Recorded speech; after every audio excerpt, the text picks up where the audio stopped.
Hello, my friends. I am so deeply glad you've decided to join me tonight. Before we begin our journey through time, I want you to do something small but important for yourself. Find that perfect, comfortable spot. Adjust your chair, feel the weight of your body settling in, and take a slow, deep breath with me. Imagine a scene of profound transition. A grand wedding has just concluded. The echoes of the loud, joyous music are finally fading into the cool night air. The dancing feet, which moved with such energy just an hour ago, have grown still. The guests have disappeared down the dark roads, leaving behind a heavy, sacred stillness. Can you feel the weight of that silence? It is the moment when the performance of the wedding ends and the reality of a shared life begins. Two people sit together, finally alone in the soft glow of a dying fire. The frantic stress of the flowers, the expensive food, and the heavy expectations of family has evaporated. They look at each other, and in that quiet smile, a new world is born. In our modern world, we call this the honeymoon. It is a word that tastes like liquid sugar and looks like pale moonlight. But have you ever stopped to wonder what ancient magic is hidden within those two syllables? Tonight, we are going to unlock this golden box of stories together. Words are more than just sounds we make with our mouths. They are vibrant time capsules. If we look at the word honeymoon literally, it is a fascinating, almost poetic combination. Why did our ancestors not choose a sugar sun or a sweet star? To understand the honeymoon, we must realize that in the ancient world, honey was not a common commodity in a plastic jar. It was a divine substance, a gift from the sky. And the moon?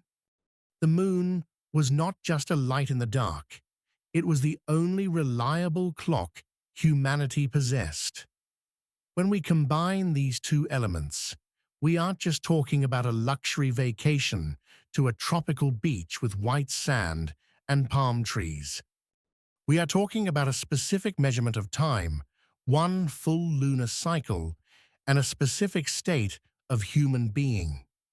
Long before airplanes and five-star resorts, the honeymoon happened in the small, flickering shadows of our ancestors' cottages. It was a month-long ritual of protection, sweetness, and isolation. Let's look closer at the first clue in our mystery, that golden, viscous liquid that gives the tradition its name. Imagine living 5,000 years ago. Life is rugged, physically demanding, and often very bitter. In this world, there is no refined white sugar, no chocolate, no mass-produced candy. In such a world, honey was a miracle. It was the only way to taste true, concentrated sweetness. Finding a wild beehive in the hollow of a tree was a moment of incredible luck, a literal blessing from nature.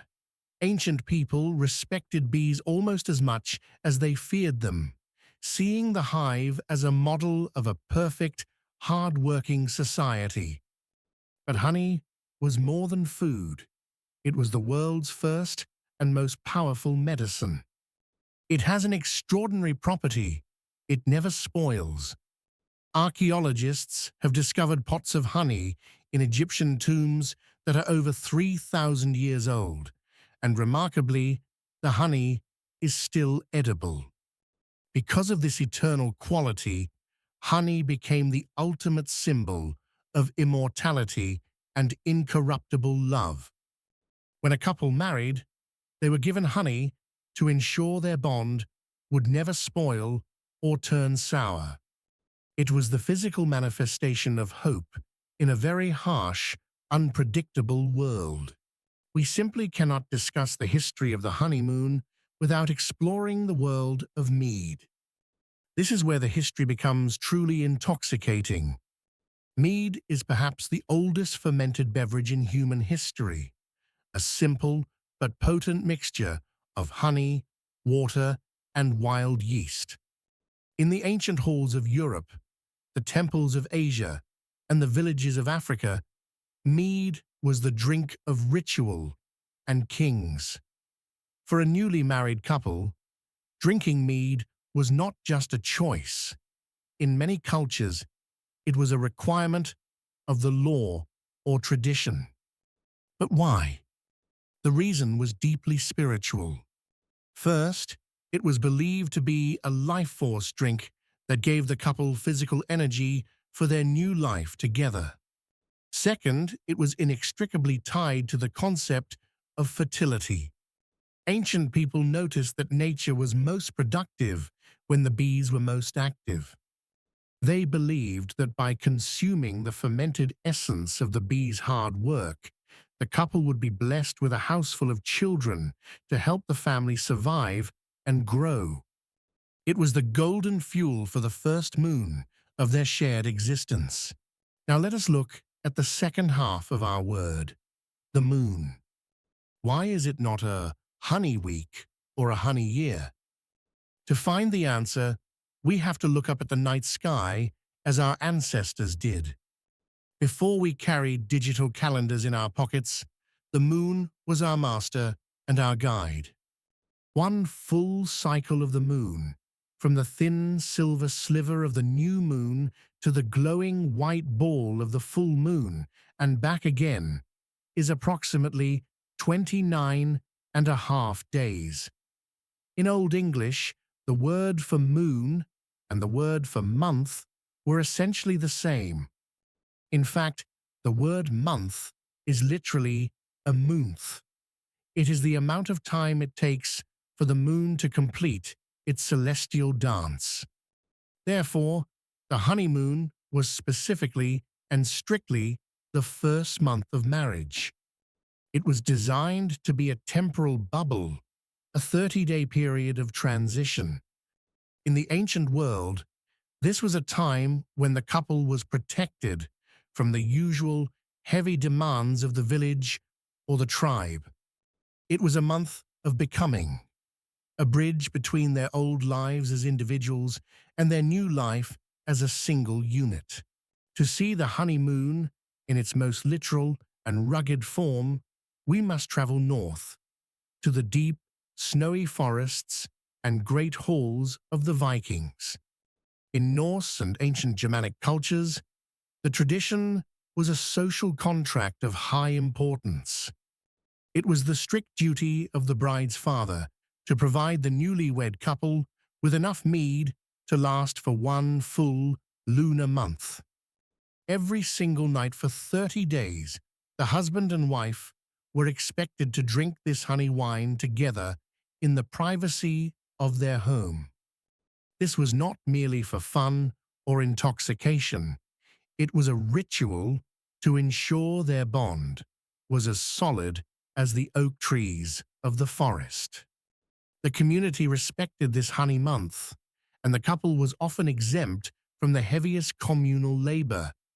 It was a time for them to sit by the fire, just as we are now, to talk about their dreams, to share their fears, and to truly learn the secrets of each other's hearts.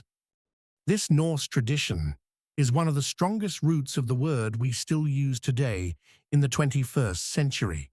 The golden thread of the honeymoon stretches even further back into the mists of time, all the way to ancient Babylon, 4,000 years ago. In that advanced civilization, the father of the bride would supply his new son-in-law with all the mead he could possibly drink for 30 days. The Babylonians were master astronomers and mathematicians who watched the stars with religious intensity. They believed that starting a marriage under the correct lunar phase, supported by the liquid of the gods, would harmonize the couple with the movements of the planets. If the honey lasted for the duration of the moon, the marriage was considered legally and spiritually blessed by the heavens themselves. It was a form of cosmic insurance for the family. Imagine the young groom, perhaps a bit overwhelmed by his new responsibilities, finding comfort in the sweet, strong gift of his father-in-law, while the moon watched over his house from above. As the centuries passed and we moved into the late Middle Ages and the Renaissance, the word honeymoon began to take on a new, more complex, and perhaps darker tone. In the 1500s, writers like Samuel Johnson and John Haywood began to use the word not just for a drink, but as a metaphorical warning. They were keen observers of human nature, and they noticed a troubling pattern. Just like the moon, human passion is never the same for long. The moon grows bright and full, but it inevitably begins to shrink and disappear. These writers use the term to remind young, idealistic couples that the honey of their first month would eventually be consumed. They warned that the initial sweetness of attraction would melt away, leaving the couple to face the waning moon of reality, the daily chores, the financial struggles, and the difficult work of living with another person's flaws. In this era, the word was a lesson in patience and realism. This historical warning leads us to a fascinating modern psychological concept that we still discuss today: the honeymoon phase. Modern neuroscience has actually proven that our ancestors were right to be cautious. During the first few months of a new relationship, our brains are chemically altered. We are flooded with dopamine, oxytocin, and adrenaline, a cocktail of hormones that makes us feel intoxicated by our partner. We literally do not see their flaws. We are in a state of biological honey. However, science also tells us that this state is temporary. The brain cannot maintain that level of intensity forever. The ancient warning about the waning moon was actually a very sophisticated early observation of human biology.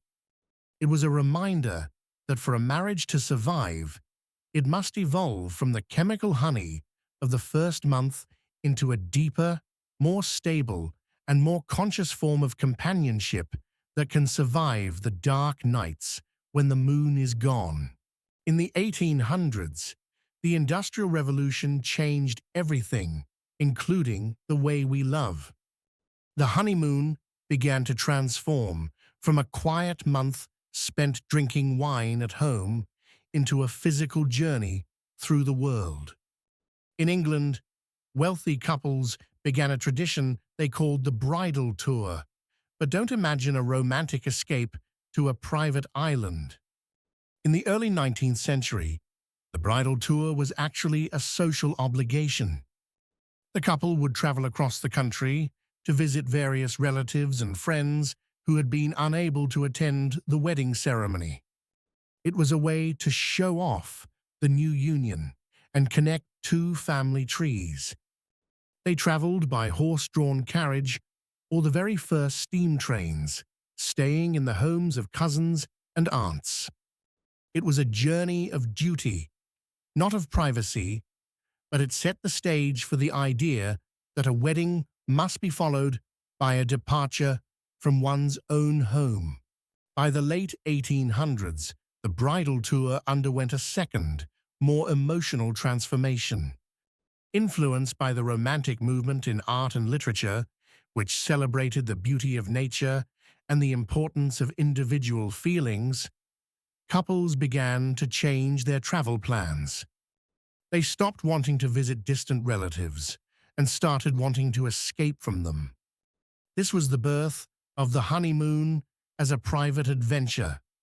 Couples began seeking out sublime and dramatic landscapes: the towering, snow-capped mountains of Switzerland, the misty, romantic lakes of northern Italy, or the rugged, wild coastlines of the French Riviera. They wanted to be anonymous.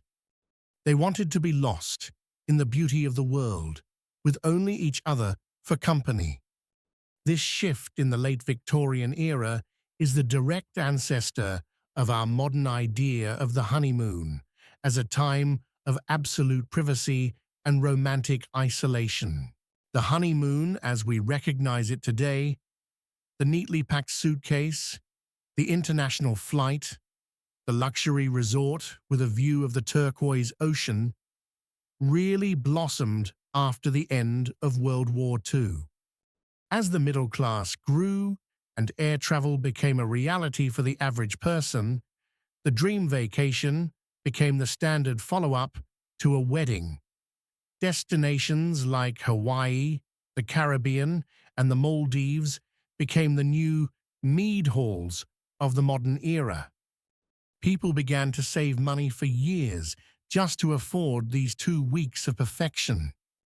But even though the setting had changed from a smoky, wooden Viking hall to a sun-drenched beach in the Pacific, the deep psychological need remained identical to that of our ancestors.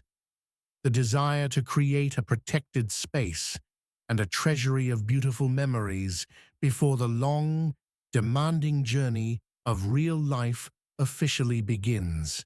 In our 21st century world of smartphones and social media, the honeymoon is facing its newest and perhaps most difficult challenge.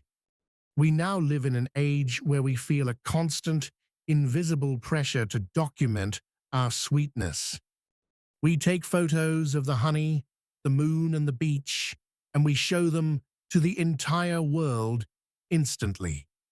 However, many modern couples are starting to realize that the true spirit of the honeymoon is actually the opposite of sharing.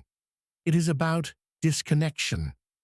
We are seeing a return to the ancient moon, the idea of a digital detox, where the couple turns off their phones and disappears from the internet. They are rediscovering that the most valuable honey is the attention we give to each other when no one else is watching.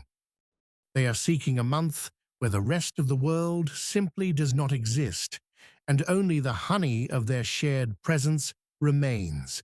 As our fire begins to burn low and the stars outside reach their highest point in the sky, let us look at the final lesson of this golden word. The honeymoon tells us that love, like the earth itself, has seasons.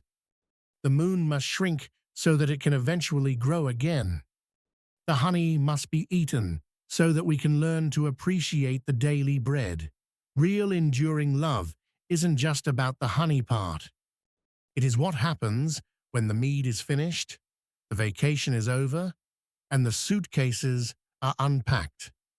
It is the quiet cup of coffee on a rainy Tuesday morning. It is the steady hand held during a difficult hour of grief or stress. The honeymoon is the beautiful, glowing gateway to the house of marriage. But the journey itself, with its dark nights, its bright mornings, and its changing moon, is where the human soul is truly made. Thank you for walking with me through the honey and the moonlight tonight. I hope this story has brought a little sweetness to your evening and a little more light to your English journey. You are not just learning a language, you are learning the heartbeat of our shared history. Sleep well, my friends. May your path always be guided by the light of a full golden moon. Good night.